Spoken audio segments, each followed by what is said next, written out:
So in the periodicity section, we talk about how the periodic table is arranged in the shape it has today based on certain trends that are involved. So on page 26, you have a place to write in a little bit of information here on Dmitri Mendeleev and what he did.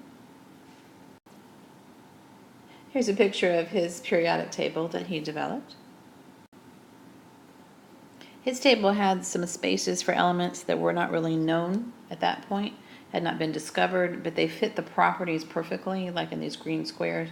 Germanium is an example of one that wasn't known at that point. And so he, later on, when they were actually discovered, his properties that he predicted were correct.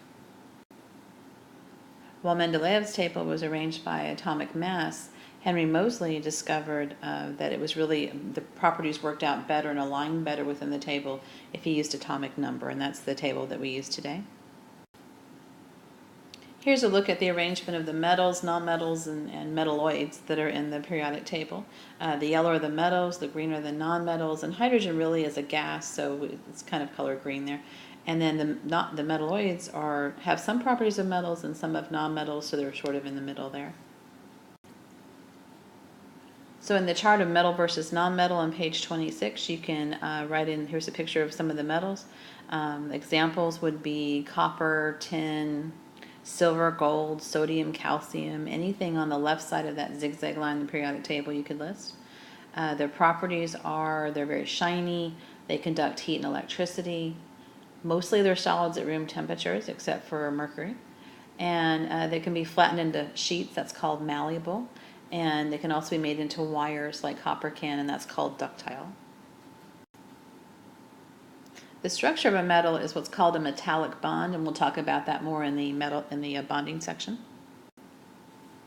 Here's some pictures of some nonmetals. So nonmetals, you could list anything that's on the right-hand side of the zigzag line. We have carbon here, sulfur, nitrogen. The brown liquid is bromine, and the glowing tube is neon light, where you're, like we did with the spectrum tubes, you're passing some electricity through some neon. The properties of nonmetals are the exact opposites of what we had for metals. They're solids, liquids, or gases at room temperature, not just solids. They are not shiny. You can't make them into metals or pound them flat like you can a metal. They're crumbly. So they just have all the properties, the opposite properties of metals.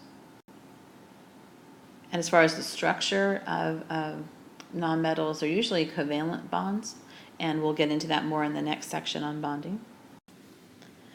On page 30, you have a diagram that looks like this to show the periodic groups and families. These are elements that are in the same area in the periodic table, or maybe the same vertical column or horizontal row, and they just have very similar properties based on their electron structure. Column 1, everything in column 1 under hydrogen will end in an electron configuration S1, so they have very similar properties.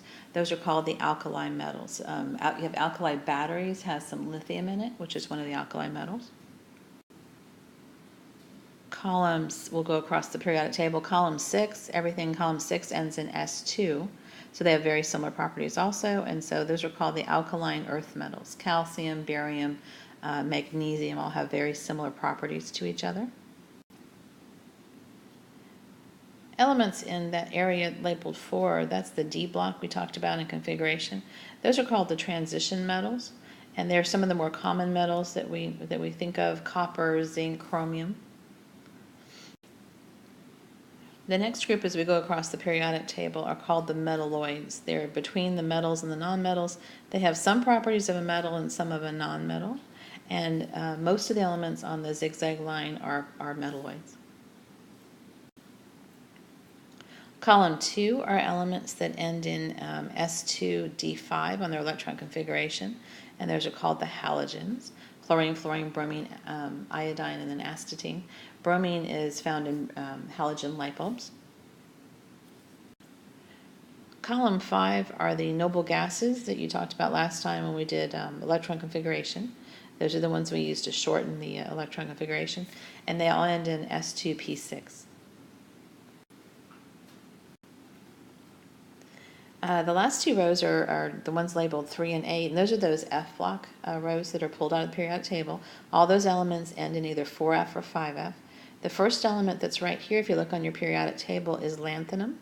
So row 3 are all called the lanthanide series because they follow lanthanum. And lanthanum and everything in that row 3 end in 4F on their configuration. If you look at row 8, the element right here is actinium, and so those are called the actinide series.